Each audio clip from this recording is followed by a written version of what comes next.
नमस्कार। जब हम पूरे पैसे खर्च करते हैं, जब हम आपको फीस देते हैं, तो हमारा या आपका फ़र्ज़ बनता है कि आपको सही जानकारी दी जाए और आपके पास सही जानकारी होना चाहिए।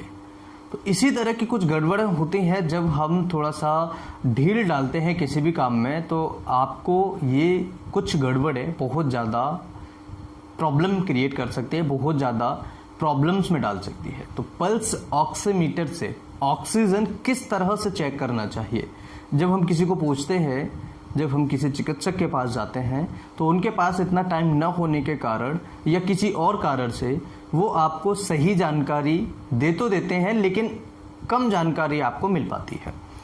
तो ऐसे सिचुएशन में अगर आप पल्स ऑक्सीमीटर घर पर यूज कर रहे हैं और अगर ऑक्सीजन का लेवल जो चेक कर रहे हैं वो गलत है, तो फिर आपको थोड़ी सी प्रॉब्लम क्रिएट हो सकती है। तो आज के इस वीडियो में हम समझेंगे पल्स ऑक्सीमीटर से ऑक्सीजन कैसे करेक्टली चेक करना चाहिए, because of it's a very very important for everyone and how to check pulse rate and oxygen level. So it's a very very most important information and please share it। इस जानकारी को ज़्यादा से ज़्यादा लोगों तक शेयर करें। क्या होता है कि कुछ गलतियां हम करते हैं और कंफ्यूज हो जाते हैं, तो आज के इस वीडियो में फ्री ऑफ कॉस्ट आपको बहुत ही ज़्यादा करेक्ट महत्वपूर्ण इन्फॉर्मेशन मैं देने वाला हूं। अंत तक ज़रूर दिखेगा, हो सके तो वीडियो को लाइक ज़रूर कीजिएगा और शेयर कीजिएगा। पल्स ऑक्सीमीटर कैसे यूज करें and how to use pulse oximeter and how to check SpO2 saturation rate in our body. तो देखिए, इसके अंदर कुछ सेल्स बैटरीज लगाई जाती है।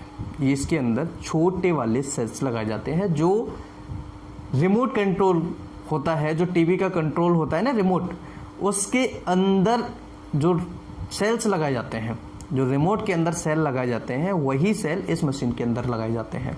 ठीक है, तो जी इस सेल के माध्यम से हम इसको ऑपरेट कर सकते हैं, इसको चला सकते हैं, राइट, क्योंकि इसके अंदर करंट चला जाएगा।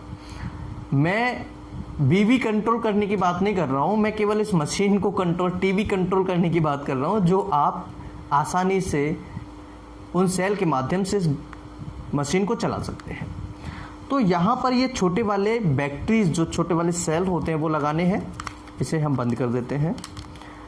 अब इसके अंदर देखिए एक रेड लाइट इंडिकेटर है, शायद आपको वो दिख रहा हो, ये दिख रहा है, अंदर की तरफ देखेंगे, जो कि हल्का हल्का जल रहा है, बुझ रहा है, जल रहा है, बुझ रहा है, इस तरीके से आपको दिख रहा होगा शायद। हाँ, दिख रहा है, ठीक है। ये मेन काम करता है। उसके बाद में यहाँ पर आप रीडिंग देखेंगे और इसके बाद में ये पल्स ऑक्सीमीटर जो है वो अच्छी कंपनी का आपके पास होना चाहिए। अगर आप गड़बड़ पल्स ऑक्सीमीटर लेके आते हैं, खराब पल्स ऑक्सीमीटर लेके आते हैं, तो आपकी oxygen level, SpO2 saturation rate गड़बड़ आ सकती है, इसलिए आप ध्यान रखें। अब कई प्रकार के पल्स ऑक्सीमीटर आते हैं और ब्रांडेड भी आते हैं, तो कोशिश करें कि ब्रांडेड पल्स ऑक्सीमीटर लेने की कोशिश करें। अब अगर मैं किसी ब्रांडेड कंपनी का नाम यहाँ पर ले दूंगा तो आप में से न जाने कितने ऐसे लोग होंगे जो कहेंगे कि आप किसी कंपनी का ऐड कर रहे हैं। नहीं, ऐसा कुछ नहीं है, मैं किसी कंपनी का ऐड नहीं कर सकता और न मैं करूँगा। तो यहाँ पर मैं आपको एक हिंट दे देता हूँ कि आपको पल्स ऑक्सीमीटर, जो अच्छा पल्स ऑक्सीमीटर है, वो कितने का मिल जाएगा। तो ये आपको मिल जाता है मार्केट में 1000 से लेकर के 2500-3000 हजार के आसपास में बढ़िया पल्स ऑक्सीमीटर, जो कि ब्रांडेड होता है। आप अच्छे से अपनी पल्स चेक कर सकते हैं, ऑक्सीमीटर से ऑक्सीजन चेक कर सकते हैं। अब बात करते हैं कि सही तरीका क्या है ऑक्सीजन चेक करने का। सबसे पहला कंफ्यूजन आप सभी को बताया जाता है कि हम इसमें से केवल इस उंगली में, यानी कि मिडिल फिंगर में, हम पल्स ऑक्सीजन सैचुरेशन चेक कर सकते हैं पल्स ऑक्सीमीटर से। ये गलत है। मैं आपको लाइव दिखाने वाला हूँ कि किस तरीके से हम करेक्ट पल्स और ऑक्सीजन चेक कर सकते हैं पल्स ऑक्सीमीटर से। यहाँ पर देखिएगा, पल्स जो होता है, अगर हमें मैन्युअली चेक करना है, हाथ से चेक करना है, तो ये रेडियल आर्टरी यहाँ से हमारी निकलती है, इससे चेक करते हैं। ठीक है, कितनी आ रही है, कितना वॉल्यूम है, कितनी तेज है, कितनी स्लो है, ये सारी चीज़ें हम यहाँ से रेडियल आर्टरी से चेक करते हैं। लेकिन इसके अंदर हमारी पल्स भी आ जाती है, ऑक्सीजन भी आ जाता है, PI इंडेक्स भी आ जाता है। ठीक है, तो ये बहुत ही यूज़फुल है। अब यहाँ पर आपको करना क्या है, मशीन को हम चालू कर लेते हैं और आप यहाँ पर देखेंगे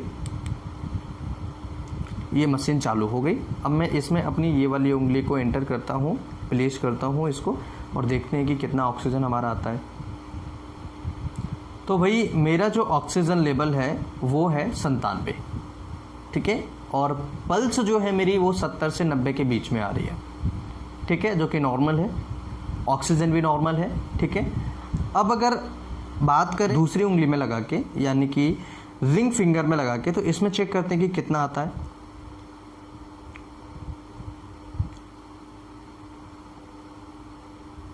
हाँ जी, तो इसका भी अगर हम चेक करते हैं तो इसके अंदर भी आपको देखने को मिलता है 97, ठीक है, पल्स नॉर्मल आ रहा है 97, 98, ठीक है जी। अब अगर बात करें इसकी, तो इसमें भी लगा के देख लेते हैं। आपकी कंफ्यूजन क्लियर होना चाहिए ना।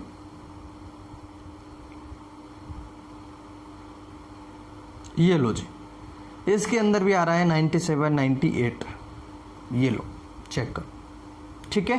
कंफ्यूजन क्लियर, कोई डाउट? अगर फिर भी कोई डाउट है तो मुझे कमेंट करें। फिर से मैं इसमें एक बार और लगाता हूं।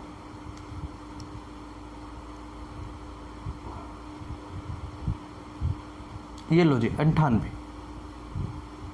ठीक है जी। पल्स 70, ठीक है। तो कोई कंफ्यूजन नहीं है, कुछ भी डरना नहीं है, बिल्कुल भी कंफ्यूजन होने की ज़रूरत ही नहीं है। पल्स ऑक्सीजन को हम आसानी से किसी भी उंगली में यूज कर सकते हैं। ध्यान रखें, जैसे मैंने इसको लगाया ऐसे आपको वाइब्रेट नहीं करना है। और थ्योरेटिकल की बात करें तो थ्योरी में हमें ये वाली उंगली ज़्यादातर हमें यूज करना था, क्योंकि इसमें एक्यूरेसी अच्छी आती है बस। क्योंकि इसके अंदर क्या होता है, दोनों आर्टरीज से ब्लड सप्लाई आती है, अल्नर और रेडियल आर्टरी से, तो इसलिए इसमें हमें मिडिल फिंगर में बताया जाता है। बाकी हम किसी भी उंगली में यूज कर सकते हैं, कोई भी घबराने वाली बात नहीं है, इस बात का आप याद रखें। पल्स ऑक्सीमीटर अच्छा खरीद कर लाएं, और मैंने बता दिया आपको कि पल्स ऑक्सीमीटर कितने का आपको अप्रॉक्स मिल जाएगा, अच्छा ब्रांडेड पल्स ऑक्सीमीटर। आज के इस वीडियो में हमने जाना पल्स ऑक्सीजन को किस तरह से चेक करें। कुछ जरूरी बातें जो आपको याद रखनी चाहिए कि पल्स ऑक्सीमीटर लगाते समय ऐसे उंगली नहीं हिलानी चाहिए, नेल पॉलिश आपके उंगली पर, नाखून पर नहीं होनी चाहिए, ऑयल पानी से भिगा हुआ हाथ आपका नहीं होनी चाहिए, ठीक है। इस तरह से आप अपने ऑक्सीजन लेवल को सही मात्रा में चेक कर सकते हैं। नॉर्मल ऑक्सीजन की जो वैल्यू होती है वो 94 से 99, 100 तक होती है, जो कि परसेंटेज में आता है, बिल्कुल नॉर्मल होता है। अगर किसी का 94 से लेकर के 100 तक ऑक्सीमीटर या जो पल्स ऑक्सीमीटर आपको रीडिंग बताता है तो ये नॉर्मल होता है। ऑक्सीजन सैचुरेशन SpO2 लेवल अगर 94 से 100 है तो। अगर पल्स की बात करें तो 60 से लेकर के 100 आपकी पल्स अगर आ रही है तो ये नॉर्मल है, कोई घबराने की बात नहीं है। PI इंडेक्स जो होता है वो 0.4 से ऊपर होना चाहिए। जितना ऊपर होगा उतना ज़्यादा बॉडी का जो मेंटेनेंस है वो अच्छा होगा, परफ्यूजन अच्छा होगा, ठीक है। वीडियो अच्छा लगे तो लाइक एंड शेयर करें। इस वीडियो को ज़्यादा से ज़्यादा दोस्तों के साथ, घर में, मेंबर्स में सभी को दिखाएं, और ज़्यादा से ज़्यादा शेयर करें। अपने नियर वंस को भी ज़्यादा से ज़्यादा भेजें। नमस्कार, फिर मिलते हैं इसी तरह की नई वीडियो में, तब तक के लिए थैंक यू सो मच।